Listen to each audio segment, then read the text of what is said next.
বাংলাদেশে জুলাই অভ্যুত্থানের পর গণমাধ্যমের স্বাধীনতা নিয়ে একটা বেশ গোলমেলে পরিস্থিতি তৈরি হয়েছে বলে মনে হচ্ছে। অন্তত আমাদের হাতে আসা একটা ইউটিউব ভিডিও বিশ্লেষণ করে তো তাই মনে হয়। একদিকে সরকারের কেউ কেউ বলছেন দেশে এখন এমন বাকস্বাধীনতা যা আগে কখনো ছিল না, এমনকি পশ্চিমেও নাকি বিরল। হ্যাঁ, এই দাবিটা বেশ জোরে সোরেই করা হচ্ছে। কিন্তু অন্যদিকে দেখুন, বেশ কিছু অভিজ্ঞ সাংবাদিক, এমনকি যারা জুলাই পরিবর্তনের সমর্থক ছিলেন, তারাই বলছেন স্বাধীনতা আগের চেয়েও কমে গেছে। বেশ অদ্ভুত এক বৈপরীত্য, তাই না? একদম ঠিক তাই।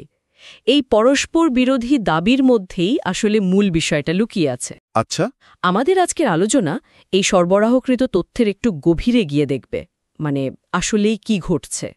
আমরা কিছু নির্দিষ্ট ঘটনা আর অভিজ্ঞ সাংবাদিকদের পর্যবেক্ষণের দিকে নজর দেব, যা ওই ভিডিও বিশ্লেষণে উঠে এসেছে। বেশ। লক্ষ্য থাকবে গণমাধ্যমের স্বাধীনতার বর্তমান অবস্থাটা ঠিক কেমন, সেটার একটা ধারণা পাওয়া আর কি। তাহলে শুরুতেই আসি, ও যে আসিফ নজরুলের কথা বলা হলো আইন উপদেষ্টা হিসেবে, উনি নাকি বলেছেন এই সময়ের মতো বাকস্বাধীনতা ইতিহাসে বিরল। হ্যাঁ, এমনই এক জোরালো দাবির কথা উল্লেখ করা হয়েছে ওই বিশ্লেষণে। কিন্তু সেখানেই আবার পাল্টা তথ্য আসছে যে বাস্তব চিত্রটা সম্ভবত ভিন্ন। ভিন্ন কিভাবে? সেখানে বলা হচ্ছে অনেক গণমাধ্যম এখন সেলফ সেন্সরশিপ বা নিজে থেকেই গুটিয়ে থাকার পথ বেছে নিচ্ছে। আর সবচেয়ে ইন্টারেস্টিং বা উদ্বেগের বিষয় হলো জুলাই পরিবর্তনের পরিচিত সমর্থকেরাই এখন গণমাধ্যমের স্বাধীনতা নিয়ে সবচেয়ে বেশি সরব প্রশ্ন তুলছেন তারা।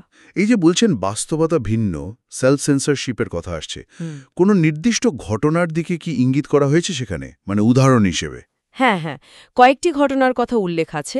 যেমন ধরুন, উপদেষ্টা আসিফ মাহমুদ সজীব ভুইয়ার বিমানবন্দরে ম্যাগাজিন পাওয়ার একটা খবর দুটো মিডিয়া প্রকাশ করেছিল। অভিযোগ উঠেছে চাপের মুখে তারা খবরটা সরিয়ে ফেলতে বাধ্য হয়, যদিও উপদেষ্টা নিজে অবশ্য এই চাপের কথা অস্বীকার করেছেন। ওহ, আচ্ছা। আরেকটা ঘটনা বেশ আলোড়ন তুলেছে। সংস্কৃতি উপদেষ্টাকে প্রশ্ন করায় ৩ জন সাংবাদিকের চাকরি চলে যায়। বলেন কি? ৩ জন সাংবাদিকের চাকরি চলে গেল শুধু প্রশ্ন করার জন্য? অভিযোগটা এমনই গুরুতর। এই ঘটনাগুলো থেকে গণমাধ্যমের উপর চাপের একটা ছবি পাওয়া যাচ্ছে। সেরকমই ইঙ্গিত মিলছে ওই বিশ্লেষণে। তার কি দাঁড়ায়? এই চাপটা আসছে কোথা থেকে? বলা হচ্ছে গণমাধ্যম মালিকদের মধ্যে এক ধরনের ভয় কাজ করছে। একদিকে মব, ধরুন অনলাইন সংঘবদ্ধ আক্রমণের ভয়। বুঝেছি। অন্যদিকে আর্থিক ক্ষতির আশঙ্কা।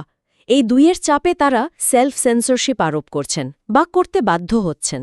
মনে হচ্ছে বাইরের চাপের চেয়েও ভেতরের ভয় থেকেই স্বাধীনতা বেশি সংকুচিত হচ্ছে। বিষয়টা আসলেই বেশ জটিল হয়ে যাচ্ছে। আচ্ছা, অভিজ্ঞ সাংবাদিকদের পর্যবেক্ষণ কি বলছে? যেমন মুস্তফা ফিরোজের মতো সিনিয়র সাংবাদিকের কথা উল্লেখ করা হয়েছে দেখলাম। হ্যাঁ, মোস্তফা ফিরোজ বেশ সরাসরি বলেছেন, তার মতে আওয়ামী লীগ আমলের চেয়েও গণমাধ্যমের স্বাধীনতা এখন কম। তাই উনি এতটা সরাসরি বলছেন? হ্যাঁ, তিনি একটা গুরুত্বপূর্ণ দিকেও ইঙ্গিত করেছেন। টিভি টকশোগুলোতে নাকি এখন একই ঘরানার বা একই মতের লোকদের ডাকা হচ্ছে। ভিন্ন মত বা যারা একটু সরকারের সমালোচনা করতে পারেন তাদের সুযোগ দেয়া হচ্ছে না। আচ্ছা। জয় মামুন, ইশতিয়াক রেজার মতো সাংবাদিকদের নাকি ফ্যাসিস্টের দোসর এই রকম তকমা দিয়ে ডাকা হচ্ছে না। কারণটা কি? না মালিকরা ওই মব বা সমালোচনার ঝড়কে ভয় পাচ্ছেন। তার প্রতিষ্ঠিত সাংবাদিকদেরও বাদ দেয়া হচ্ছে শুধু ওই সমালোচনার ভয়ে। আরেকজন সাংবাদিকের কথাও তো এসেছে, খালেদ মহিউদ্দিন। ঠিক, খালেদ মহিউদ্দিন। উনি নিজের অভিজ্ঞতার কথা বলেছেন। তার ভাষ্য অনুযায়ী আগের সরকারের সময়ে সরকারের সমালোচনা করেও অনুষ্ঠান চালিয়ে যেতে পেরেছেন, কিন্তু এখন তাকে থামিয়ে দেওয়া হচ্ছে। থামিয়ে দেওয়া হচ্ছে অনুষ্ঠান বন্ধ করে দেওয়া হচ্ছে? সেরকমই ইঙ্গিত। এমনকি দেশের বাইরে বসে অনুষ্ঠান করার ক্ষেত্রেও তিনি চাপের মুখে পড়েছেন বলে উল্লেখ করা হয়েছে। আচ্ছা। একটা উদাহরণও দেয়া হয়েছে। ছাত্রলীগের তৎকালীন সভাপতি সাদ্দাম হোসেনকে অনুষ্ঠানে ডাকার ঘোষণা দেওয়ার পর সামাজিক মাধ্যমে তার বিরুদ্ধে নাকি তীব্র আক্রমণ শুরু হয়। এটাকে অনলাইন মবের একটা উদাহরণ হিসেবে দেখানো হয়েছে ওই বিশ্লেষণে। এখানে একটা বিষয় কিন্তু খুব চোখে পড়ার মতো। এই যে মোস্তফা ফিরোজ বা খালেদ মহিউদ্দিন, এরা তো জুলাই আন্দোলনের পরিচিত মুখ ছিলেন, তাই না? পরিবর্তনের সমর্থক হিসেবেই তো পরিচিত। একদম। তারা যখন গণমাধ্যমের স্বাধীনতা নিয়ে এমন উদ্বেগ জানান, তখন বিষয়টার গুরুত্ব তো অনেক বেড়ে যায়। ঠিক তাই। তাদের এই অবস্থান পুরো বিষয়টাকে আরও জটিল করে তুলেছে। মনে হচ্ছে যেন একটা অদৃশ্য চাপ কাজ করছে। মানে অনলাইন পরিসরে ভয় তৈরি করে মালিকদের মধ্যে আতঙ্ক ছড়িয়ে দিয়ে গণমাধ্যমকে নিয়ন্ত্রণের একটা চেষ্টা চলছে, সেরকমই ইঙ্গিত দেয়া হয়েছে। কারা করছে, কিভাবে করছে সেটা স্পষ্ট না হলেও ফলাফলটা তো স্পষ্ট হচ্ছে। একদম, ফলাফলটা হলো সেলফ সেন্সরশিপ, গুটিয়ে যাওয়া। এই পরিস্থিতিতে সরকারের ভূমিকা নিয়ে কি বলা হয়েছে? তারা কি কোনো পদক্ষেপ নিয়েছে? ধরুন, গণমাধ্যমের স্বাধীনতা নিশ্চিত করতে বা ওই চাকরি হারানো সংবাদচিদের বিষয়ে? না, সেরকম কোনো সুস্পষ্ট সরকারি পদক্ষেপ বা ঘোষণার কথা ওই তথ্যে অন্তত পাওয়া যায়নি। গণমাধ্যমের স্বাধীনতা রক্ষা করা হবে এমন কোনো জোরালো বার্তাও আসেনি। আর চাকরিচ্যুত সংবাদচিদের পুনরুদ্ধার? সে বিষয়েও কোনো উদ্যোগ দেখা যায়নি বলে উল্লেখ করা হয়েছে।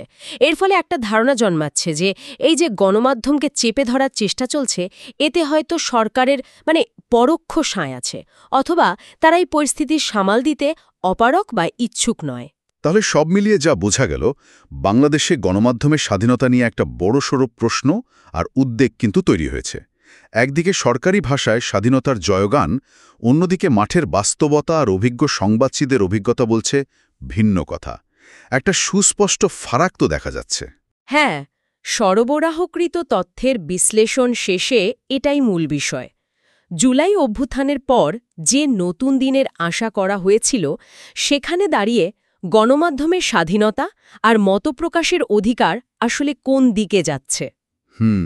এই প্রবণতাগুলো কিন্তু শুধু গণমাধ্যম নয়, দেশের সার্বিক গণতান্ত্রিক পরিবেশ এবং ভবিষ্যতের গতিপথ নিয়েও গভীর চিন্তার খোরাক যোগায়।